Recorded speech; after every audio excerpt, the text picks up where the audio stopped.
Prince Harry probably thought he'd been through it all. The headlines, the documentaries, the awkward talk show questions, but nothing could have prepared him for what's coming next, a full-blown South Park sequel, reportedly locked, loaded, and aimed squarely at him and Meghan once again.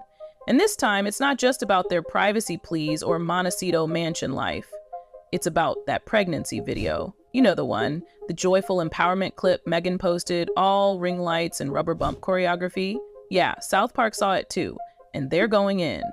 From the outside, Montecito still looks serene, perfectly trimmed hedges, ocean breeze, calming garden walks. But inside, it's full-on crisis mode. Staffers are pulling sunrise shifts just to scan Reddit and Discord for storyboard leaks. PR teams are arguing over which words sound strong without sounding sensitive. And Harry? He's spiraling. According to one insider, the Duke of Sussex now keeps his phone on vibrate while he sleeps, jolting awake to skim group chats for any fresh signs of animation chaos. He's reportedly rewatched the original South Park roast multiple times, trying to figure out how much harder this new one might hit. What matters is what we have on the inside.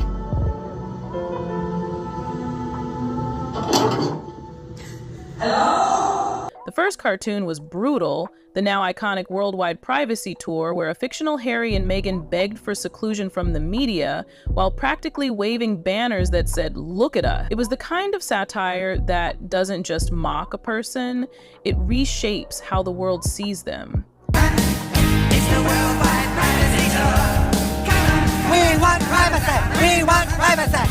And now, with this second wave on the way, Harry's team knows what's at stake. Another viral blast that could cement the couple as comedy gold for years to come.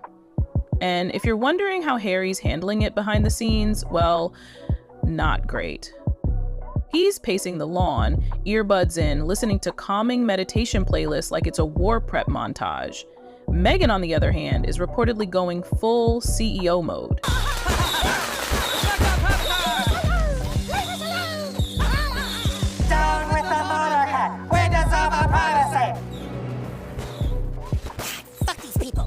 Snapping at assistants, demanding daily reports, trying to stay 10 steps ahead of a cartoon. The vibe inside their home, according to staff, feels less like a family estate and more like a war room. Okay, for now, focus here for a minute. Don't worry, their drama will keep going on.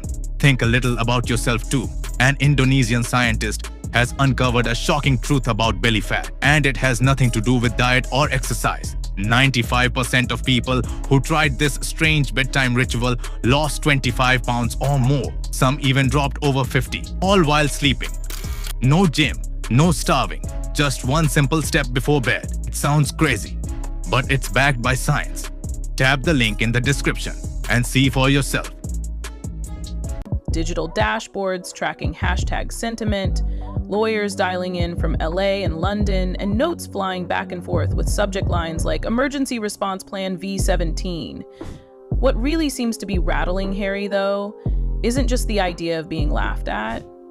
It's the helplessness.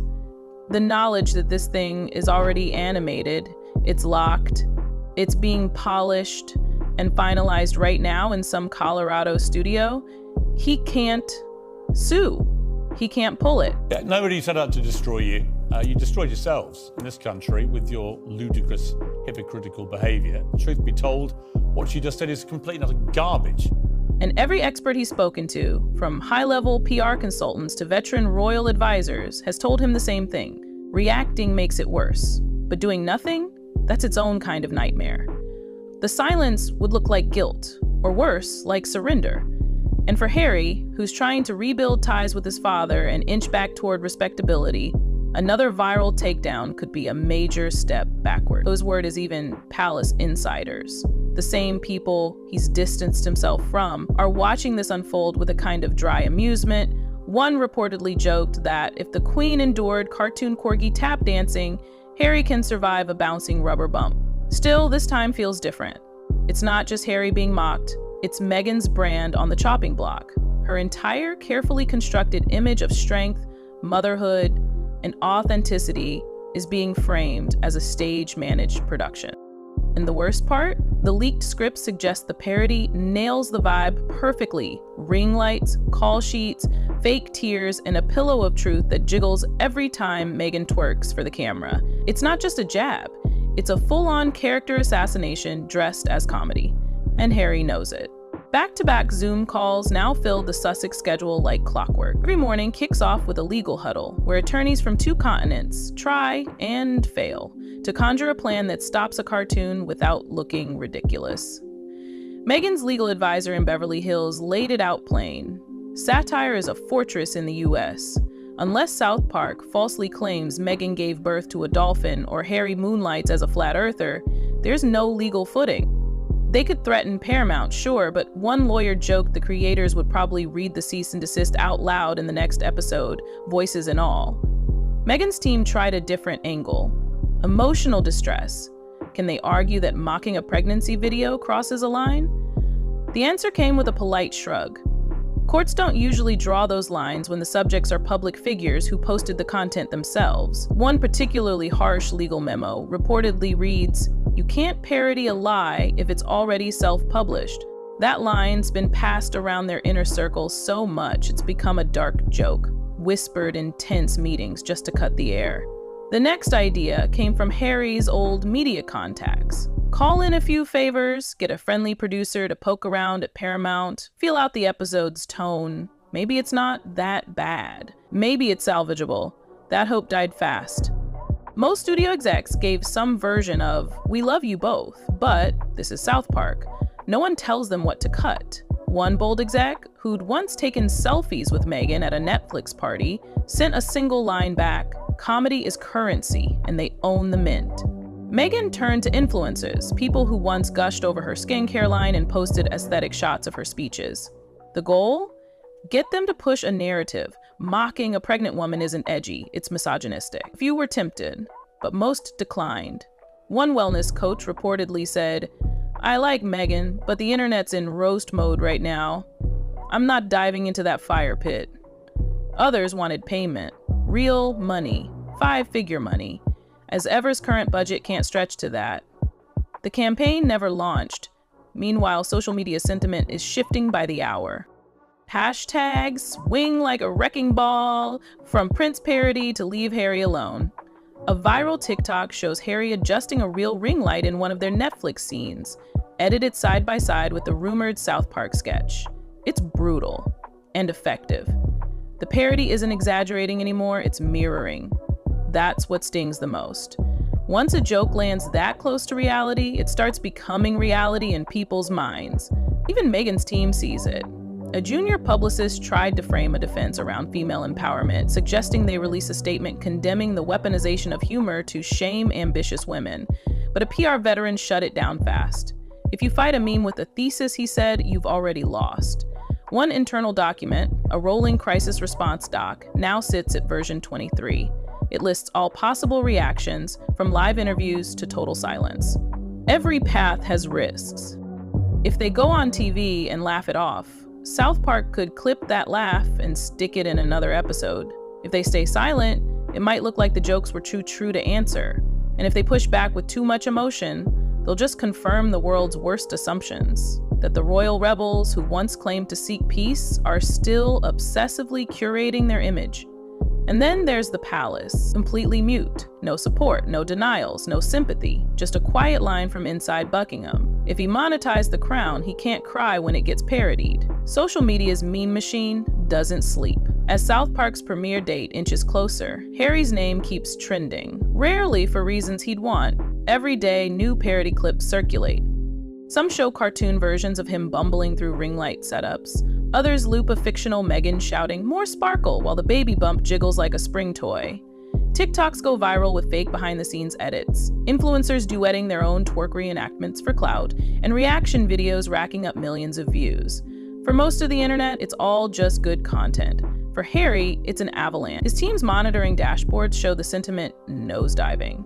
Engagement is through the roof, sure, but almost none of it's positive. One chart literally labels the tone: 61% mockery, 27% sarcasm, 8% defense, and 4% undecided. Crisis analysts say that means the internet isn't debating if it's funny, it's debating how cruel it should get. That's the kind of spiral brands hate, especially the ones still tied to Harry's mental health projects or Invictus Games. Word is, 2 sponsors have already asked to revisit logo placement until things settled. Meghan's brand isn't faring better.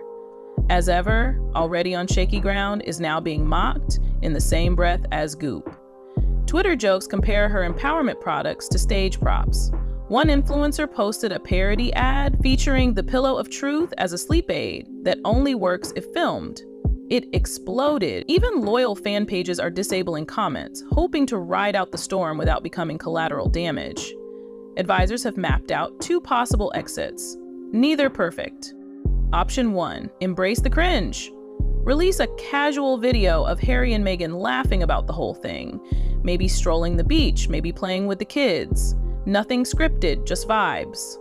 Show that they can take a joke and spin it into relatability. It could work. Brands love resilience, but the risk is massive. If South Park clips their laughter and turns it into a recurring gag, it'll be the soundbite that haunts them for years. Option 2, flip the mockery into a message. Launch a quiet campaign against online bullying, using the pregnancy parody as a teachable moment.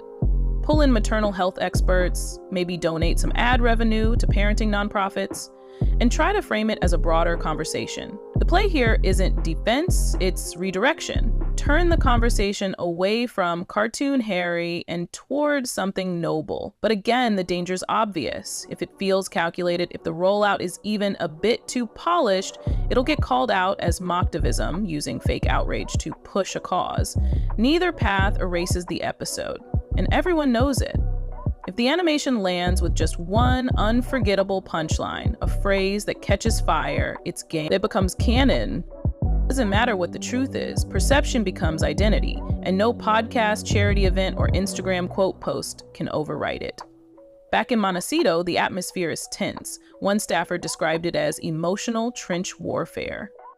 Harry's mood swings by the hour, hopeful after one strategy call, brooding by sunset.